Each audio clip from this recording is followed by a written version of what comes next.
Ready to learn my top 10 Canva tips and tricks to start quickly creating professional and beautiful looking content for your business? Even if you aren't a Canva newbie, I promise you're going to learn some new things in this video today. So let's dive right into this Canva tutorial for beginners. What's up? It's Danie. I'm so glad that you're here. I help people build lives of freedom through creating scalable brands on YouTube. Is your new YouTube channel optimized? Check out my free step-by-step training where I help you set up and optimize your YouTube channel. All right, let's head over to Canva. Welcome to the inside of Canva.com. Now, if you have a free Canva account, you won't be able to do all the things today. I do have a link to a free 30-day trial to Canva to be able to try out the pro account. I used Canva free for a while in the beginning of my business, and let me tell you, it's so worth the investment to go with Canva Pro, and then you don't have to worry about a lot of the copyright issues if you have Canva free. Now, to begin, we are going to click Create a Design. So you'll come up here and you can pick whatever size that you need, and so you can type that in. You could make YouTube thumbnails, but what we're going to do today is we are going to just click Instagram Post. Now you'll see on the left-hand side is all of the things that you'll ever need to make beautiful designs. Right now it's showing different templates, which we'll talk about here in a second. But let's dive into the most time-saving Canva tip and trick. And number one is shortcuts. I'm gonna move myself over here. The first shortcut that I use all the time is by clicking T on your keyboard, and that's going to add text into your template. So you can see here, I can make it bigger and I can come click up here if I want to change the font. This one I use all the time. The next keyboard shortcut that I use a lot is R for rectangle. So if I highlight this, I can click delete, or I can come to the trash bin here. I'm going to click R. Ooh, we have a rectangle. I use these so much when I'm creating things in Canva, so I know this one seems like it won't come in handy. I promise you it will, and then we can always come over here and change the color of things. If you're wondering about my coloring, where you see these branding guide colors, I'm going to show you how to do that at the end, so make sure you stay tuned for that.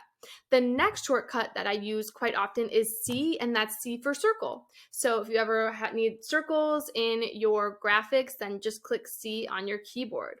The next keyboard shortcut is L for line. This does also come in handy a lot, and if you're using lines and whatever you're creating, I love this one as well.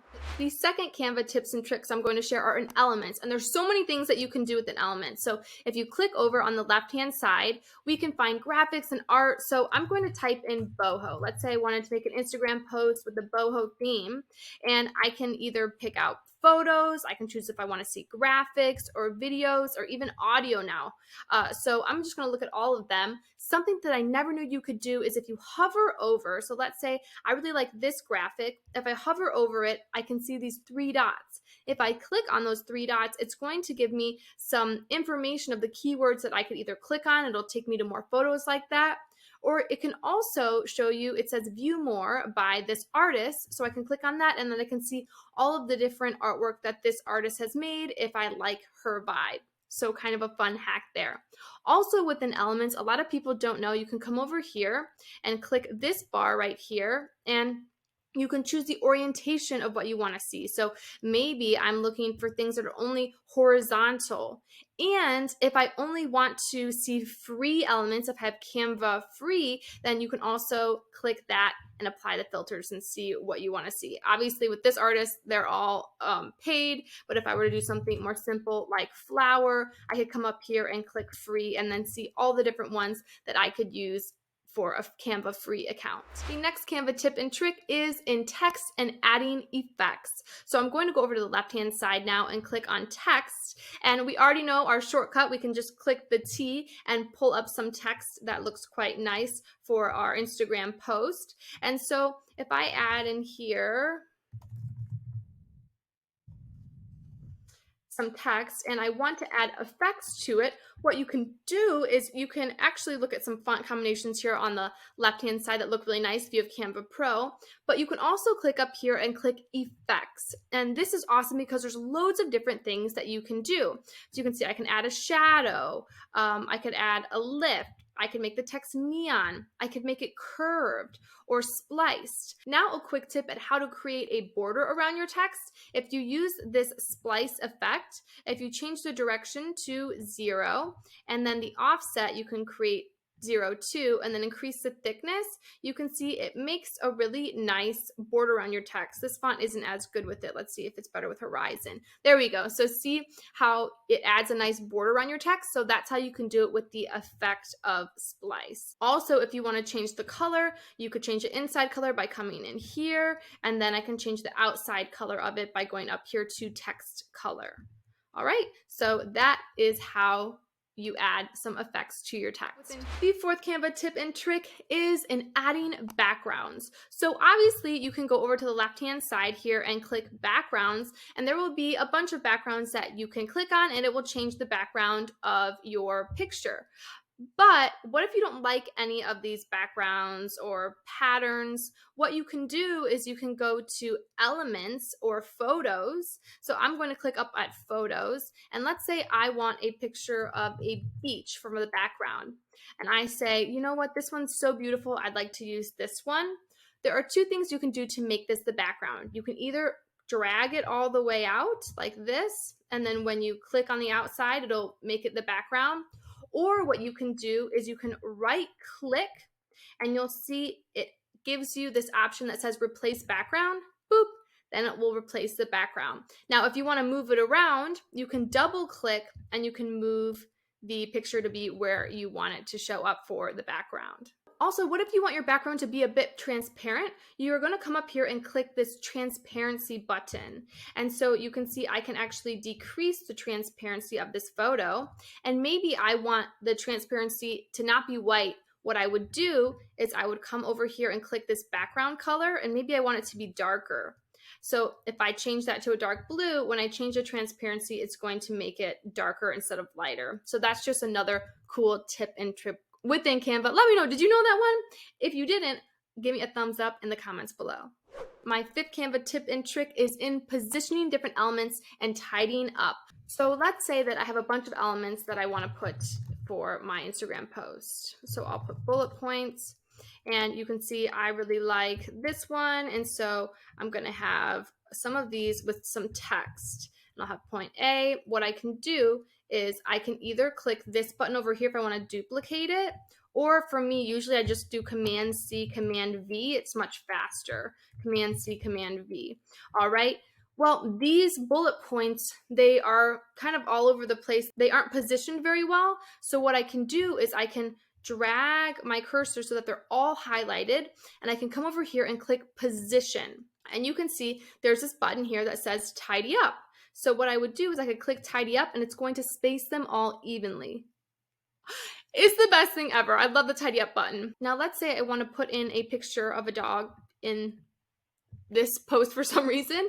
I will click position, and I can then put it in center middle. So that's how I can make sure something is centered as well. Now let's say I wanted this to be behind the bullet points. I can also click position and click backward, and that's going to send it to the back of those as well. So that's how you can bring things forward, backward, and tidy things up. Last tip and trick with this is, let's say you want these elements to be grouped together and always move together instead of having to highlight them and move them around. What you can do is you can come over here and click this group button, and then it will make it all one element, and that'll move around together. The sixth Canva tip and trick has to do with importing and editing your photos. So what you'll want to do is you'll come over here to uploads, and you can click on this, and this is where you can upload media. So you can either click on upload media, or you can just drag in files into this area and it'll automatically upload.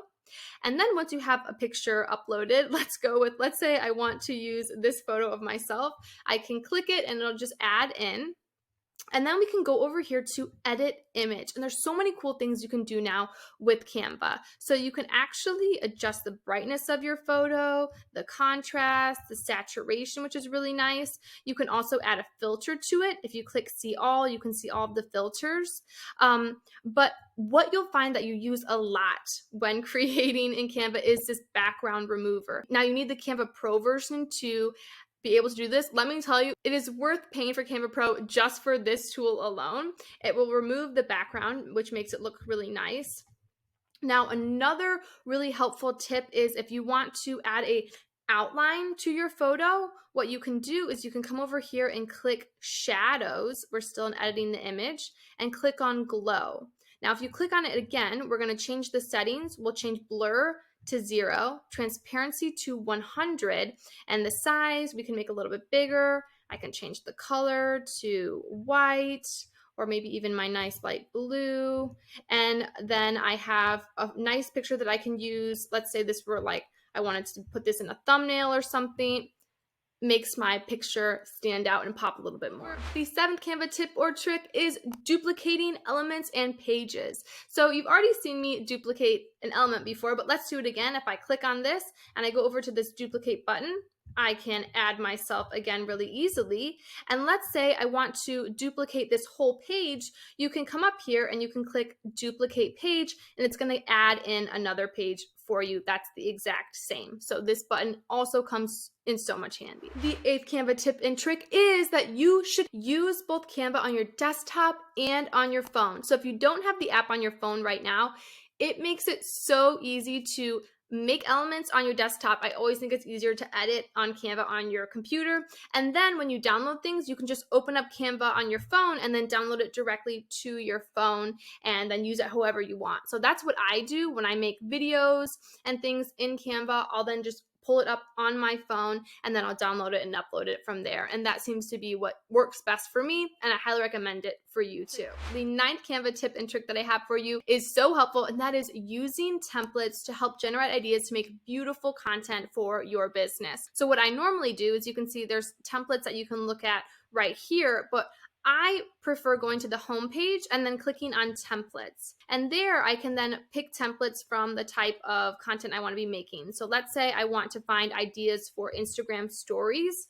I can go here and I can look at all of these different templates where then I can make it my own and add in my own fonts and colors for branding. Now, if you do not have a personal brand yet, then definitely check out this video that I have that takes you through really helpful tips in building up your own personal brand. But anyway, let's say I really like this template. I can click on it and I can click customize this template. And what I love about it is then I can go in and I can add in my own information, and I can change the font to my own brand fonts and brand colors. And you can see here, I can then change this to look like something for my business. And then I have something really beautiful that I created, but I used a template, so it made it so much easier. Now, my 10th Canva tip and trick has to do with what I just showed you with these colors, is having a branding kit. So a branding kit in Canva makes it really easy to edit things and always have them be on brand. So you can see, like, I've got my branding colors here. That makes it so easy for me to add in these elements. Well, if you want to be able to do this too, and also have on this left-hand side your logos as well for your business, like here you can see I've got my logo photo and I've got my Hey Danie J, that sort of a thing, then what you'll do is you'll go to your home page in Canva. We'll go back here and click Canva. And then you'll see there is on the left-hand side something that says Brand Kit, and that's what you'll want to click. And this is where you can upload your brand logos, and this is where you can come and you can add brand colors, and then you can also add in your brand fonts here. I always recommend having a heading, a subheading, a body font, and then some sort of like a script font that is more of an accent text. So that for me is right here. You can also get your own fonts on a place like Creative Market is awesome. If we look at Creative Market, there's loads of different fonts and graphics that you can get from Creative Market. You just click here on fonts. Then you can buy a permission to use a font, download it, and upload it to Canva to be able to use and create with. Once you add all of this in, when you go back into your Canva and you're editing something, you'll see the colors will show up whenever you want to add a color. And then when you go over here to logos, you'll see all of the elements that you added there will be there for you. So it's just really easy to always drag them in. Was this video helpful for you? If it was, it's so helpful for me if you can give it a thumbs up. Make sure to subscribe, and while you wait for next week's video, be sure to check out these other helpful videos, and I'll see you next time.